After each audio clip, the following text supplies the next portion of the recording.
o auto-amor, né? O amor próprio, essa coisa que as pessoas falam tanto, mas que parece tão difícil, né, da gente alcançar às vezes. Eu sempre falo para você que o auto-amor e o autoconhecimento, eles são dois pilares centrais do desenvolvimento pessoal. Por quê? Né? Porque quanto mais a gente se conhece, mais a gente vai se amar, e quanto mais a gente se ama, mais a gente se permite se abrir para ser conhecido, né? Então, é aquela coisa, aquele círculo realmente virtuoso, um alimenta o outro e a gente cresce dessa forma. Só que a gente vive numa sociedade, numa situação em que a gente tem a tendência a se comparar muito aos outros, né? E quando eu falo sociedade, os seres humanos mesmo, não é algo de hoje. E a gente tem essa tendência muito grande a se comparar com os outros, porque ao mesmo tempo que a gente se sente muito diferente um do outro, a gente também acha que a gente é igual, né? Que a gente deveria ser parecido com o outro, que a gente deveria ter o que o outro tem, ou ser o que o outro é. Então a gente começa a se comparar, e a comparação é muito perigosa, porque sempre vai ter alguém mais bonito, sempre vai ter alguém mais inteligente, sempre vai ter alguém mais bem-sucedido, sempre vai ter alguém mais, sempre vai ter. Né?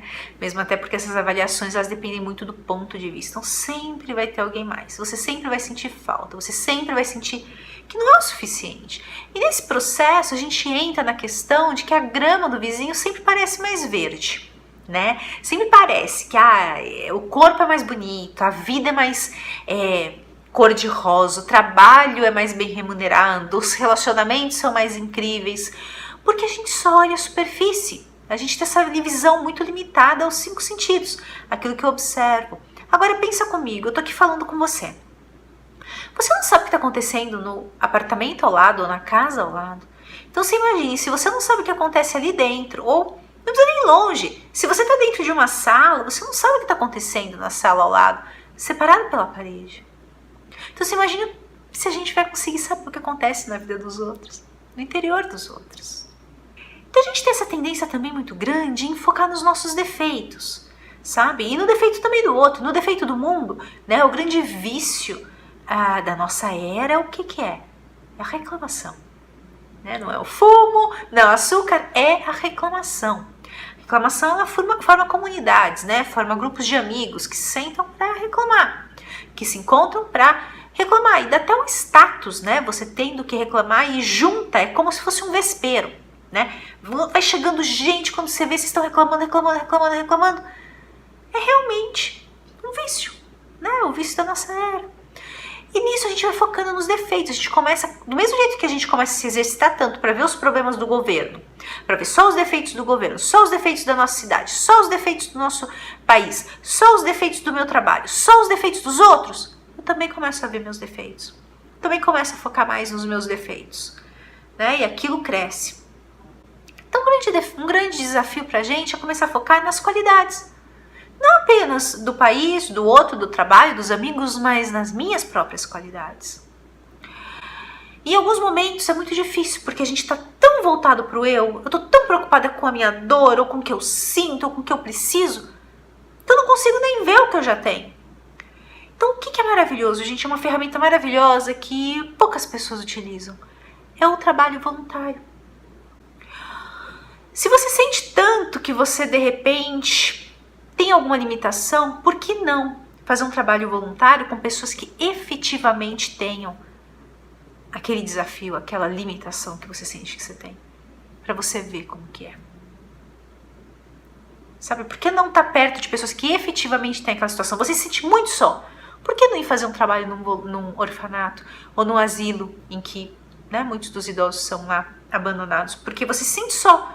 Vai ver, então, como vivem essas pessoas que estão efetivamente só. De repente você vai começar a dar valor para um amigo, para um familiar, para um colega. Sabe? Sua questão física, você acha que eu não sou bonita, eu não sou... Vai servir pessoas que de repente podem ter passado por alguma situação aí, não sei, né? Às vezes queimaduras, acidentes, não sei. E você vai ver o sorriso, você vai ver a beleza dessas pessoas. E você vai começar a ver a bênção que você tem. Para mim, a gente servir, sabe? Eu acho que são os dois lados. Olhar pessoas e ser capaz de não invejar, mas se inspirar. porque se aquela pessoa alcançou algo, significa que aquilo está aberto para você também. E também auxiliar aqueles que aparentemente não têm, né, algo que você sente que você não tem e que parece que eles não têm, você vai ver que não. Que aquelas pessoas estão alimentadas por outras coisas, ou você vai ser grato por ter. Que a gente não agradece por ter braços, por exemplo. Que tal conviver um pouco com quem não tem? Isso é uma bênção, isso é uma maravilha, né? Isso foi algo que eu consegui na minha vida através do trabalho voluntário, de poder conviver com pessoas que de repente eu olhava e até falava: essa pessoa talvez não chegue na idade que eu cheguei. Isso é uma bênção, a gente está na idade que a gente está. Muitos não chegam na nossa idade.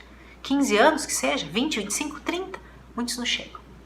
E se você é alguém que efetivamente tem a certeza, né, vive nessa certeza de que existe algo maior, pode ser o que você quiser. Deus, universo, deusa, energia, física quântica, o que você quiser chamar. Tudo que foi criado por essa energia é perfeito. E a gente tem que ter consciência de que nós somos... Isso aqui tudo é casca. Tudo que está aqui na vida material é uma casca. Tudo que a gente tem. Tudo isso é ferramenta, né? A nossa essência... É lógico que a gente vai cuidar da ferramenta. Então por que você não cuidar, né? Mas isso tudo é apenas uma casca para a essência poder trabalhar. Para a essência poder se desenvolver. E quando a gente assume isso, a gente sabe que tudo é perfeito, a gente passa a ver como uma blasfêmia, um absurdo a gente não ver a nossa perfeição por trabalho que a gente veio desenvolver. Então, ampliar a visão da gente e olhar para os outros. Acho que essa é a melhor forma da gente trabalhar o autoconhecimento e o autoamor. Tem mais vídeos sobre esse tema que eu vou deixar linkado para vocês aqui nos cards e tudo mais. Vale a pena dar uma olhadinha. Te encontro no próximo vídeo. Gratidão.